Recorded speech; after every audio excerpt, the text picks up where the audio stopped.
Shalom saudaraku, kita mengucap syukur dalam anugerah Tuhan kita boleh diperkenankan di hari yang baru untuk merenungkan bagian firman Tuhan yang terambil dalam surat Ibrani pasal yang kelima, ayat yang pertama hingga ayat yang ke-10 yang menyatakan, sebab setiap imam besar yang dipilih dari antara manusia ditetapkan bagi manusia dalam hubungan mereka dengan Allah, supaya ia mempersembahkan persembahan dan korban karena dosa.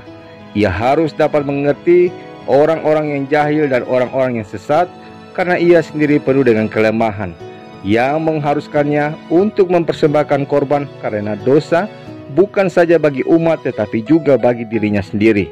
Dan tidak seorang pun yang mengambil kehormatan itu bagi dirinya sendiri, tetapi dipanggil untuk itu oleh Allah, seperti yang telah terjadi dengan Harun. Demikian pula Kristus tidak memuliakan dirinya sendiri dengan menjadi imam besar, tetapi dimuliakan oleh Dia yang berfirman kepadanya, Anakku, engkau telah kuperanakan pada hari ini. Sebagaimana firman-Nya dalam suatu nas lain, engkau adalah imam untuk selama-lamanya menurut peraturan Melkisedek. Dalam hidupnya sebagai manusia, ia telah mempersembahkan doa dan permohonan dengan ratap tangis dan keluhan kepada Dia yang sanggup menyelamatkannya dari maut, dan karena kesalehannya ia telah didengarkan. Dan sekalipun ia adalah anak, ia telah belajar menjadi taat dari apa yang telah dideritanya.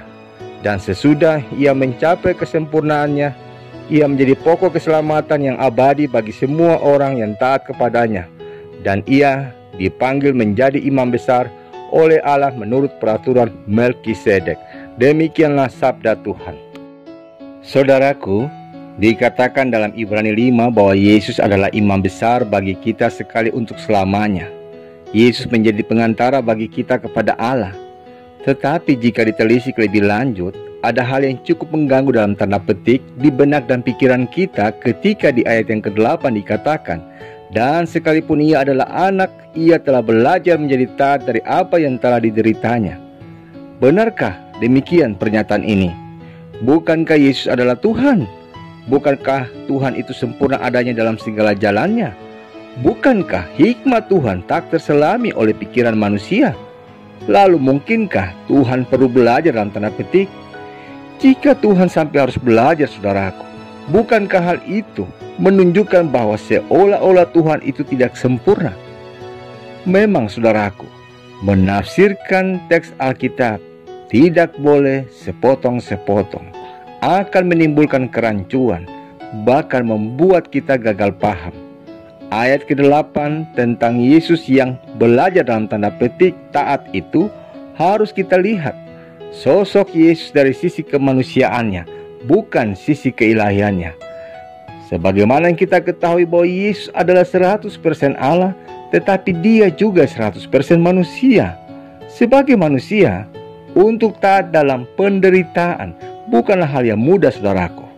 Peristiwa di Taman Getsemani menunjukkan sisi kemanusiaan Yesus, bahwa Yesus juga bisa takut, gentar, dan mengalami kesedihan yang hebat ketika hendak mengambil cawan penderitaan yang tak seharusnya Dia minum.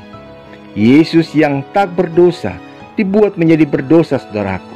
Yesus yang tak seharusnya memikul salib, tapi harus memikul salib kasar itu. Dan Yesus mau taat. Itulah yang dimaksud di surat Ibrani pasal yang kelima ayat yang ke-8 bahwa Yesus belajar menjadi taat. Saudaraku, ayat ini justru menyadarkan kita betapa besar kasih dan pengorbanan Yesus demi menyelamatkan kehidupan kita. Jika dalam kemanusiaannya Yesus bisa taat dari apa yang telah dideritanya, bukankah seharusnya kita juga harus mampu dan bersedia taat kepada kehendak Bapa? Bahkan sekalipun kehendak Bapa itu membuat kita menderita secara daging. Ingatlah, taat untuk mendapat berkat itu mudah, saudaraku. Tapi taat untuk menderita itu sulitnya luar biasa. Namun demikian, belajarlah taat. Mintalah hikmat Tuhan. Sebab dari hal ini, kualitas hati kita sedang diuji. Apakah kita punya hati yang sungguh-sungguh mengasihinya dan hidup dalam kehendak Tuhan? ataukah kita memilih hidup dalam kehendak diri kita sendiri?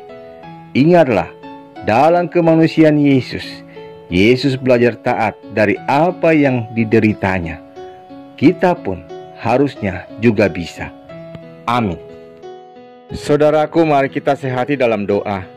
Bapa yang mulia, terima kasih untuk kesempatan bagi kami dalam memaknai setiap kebenaran firman Tuhan yang menjadi pedoman dan suluk hidup kami.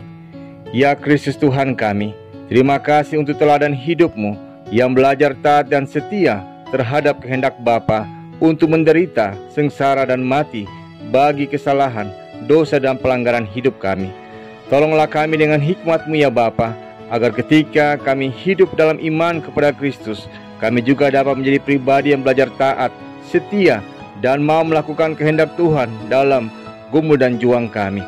Biarkanlah iman kami juga diteguhkan dengan belajar taat dari kehidupan Yesus yang merendahkan diri menjadi manusia namun tidak berdosa. Kami percaya bahwa firman-Mu senantiasa menguatkan kami, meneguhkan kami dalam menjalani kehidupan kami, karena kami percaya bahwa Tuhan tidak pernah meninggalkan kami berjalan seorang diri dalam menjalani hari-hari hidup kami. Demi Kristus Yesus kami berdoa dan memohon kepada Bapa di dalam sorga. Amin.